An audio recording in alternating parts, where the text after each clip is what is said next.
You're watching Realtors Corner with your hosts, Joanna Rowell, Nick Bejelis, and Market Watch with Susan Milner. Hello, and welcome to Realtors Corner. I'm Joanna Rowell. And I'm Nick Bejelis. We've missed you over the past couple of months. And we hope you and your families are doing well during this time. While you may not have seen our beautiful faces, our Realtor Association has certainly kept us updated. They've changed gears and tactics to make sure our careers as realtors are still rocking and rolling during the pandemic, and we thank all that have helped. Education has been completely virtual so that you can learn a new thing or two while you're at home. So put on your favorite PJs and let's see what professional development has coming for us. Are you hanging in there during the COVID-19 pandemic? I'm Amy Admire, Chair of the Professional Development Committee, here to tell you to be sure to watch the Member Weekly each week for upcoming classes, like Newly Licensed Now What? So how well do you know your purchase agreement contract? Register for the FAR/BAR contract class as well as a whole contract series available. Stay out of trouble with Agency, What Are My Obligations? Coming in August is our annual ACIT Cape Coral event, being offered free this year.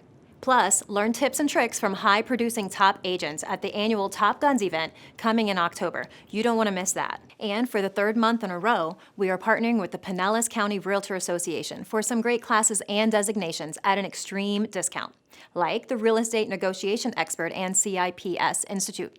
Remember, having a designation and having those letters behind your name instill confidence in you and your client. Be sure to check out the Member Weekly newsletter for the link and register for these classes and more at dashboardmls.com. I definitely feel I am going to come out of this a better realtor. Agreed. As realtors, we need to be the resource for our community and constantly adjust to the changing times. This will also prove to be true for our upcoming hurricane season. As seasoned Floridians, we have done our fair share of hurricane practice, but it's important to remember not everyone is as experienced. Let's see how you can prepare for what you can do as a realtor for this hurricane season. We're past the 1st of June, and you know what that means as Floridians. From now through November, we are in hurricane season. As realtors and leaders in our community, it's important to properly prepare in case of a storm. Here are some things to do ahead of time, as well as a week before a projected storm. Right now, while you're preparing, so is your community. But not everyone is accustomed to hurricanes. This is a great time to pick up your hurricane guides and hand them out to your neighbors or past clients. These can be found at Lee County Emergency Management at 2665 Ortiz Avenue in Fort Myers, or you can also download a digital version on the Lee County website. Next, talk to your favorite home insurance provider ahead of time to know exactly how much time you have to bind your insurance and get details done on time. This can be the first thing to hold up in a closing, watching the direction of a potential hurricane. From there, talk with your mortgage and title partners. What is going to hold up your deal aside from insurance, and what time can closing still happen in person? Remember, whenever you're wandering, your ongoing deals will be affected. Breathe and always reference to the contract. There is verbiage for extensions due to an act of God as well as property damage. During the week of a storm, when everyone is putting up shutters and physically preparing, it's important to take down marketing and signage you may have placed on any of your listings. Also, communicate with your sellers. Are they staying or are they leaving town? Have they properly prepared their homes for the storm? The key points to remember during the chaos is to have a plan, but most of all, communicate. Thanks for tuning in. Wishing you the best this season. What are you doing? I'm just preparing my hurricane party accessories. I think you missed the whole point.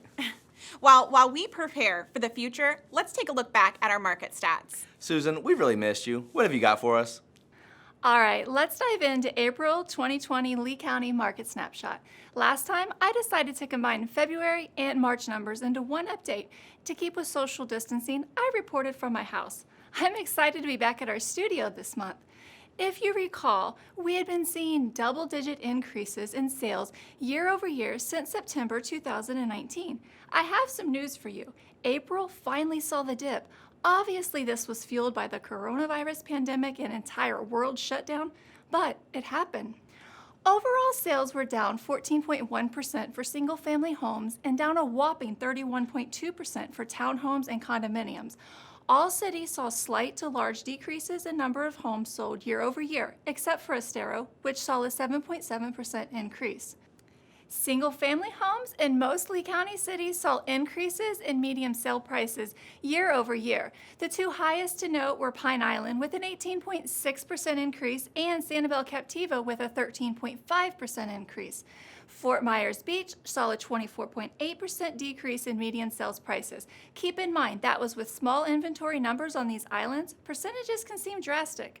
Pending sales for single-family home sales were down considerably year over year with a 36.9% decrease in pending sales for April. I'm sure this was due to the coronavirus, as April is often one of our busiest months in real estate activity locally.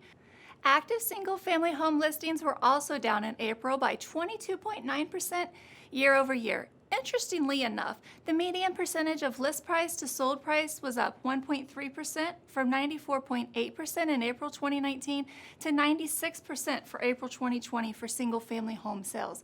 The time spent on market was also shortened to just 48 days versus 71 days in April 2019.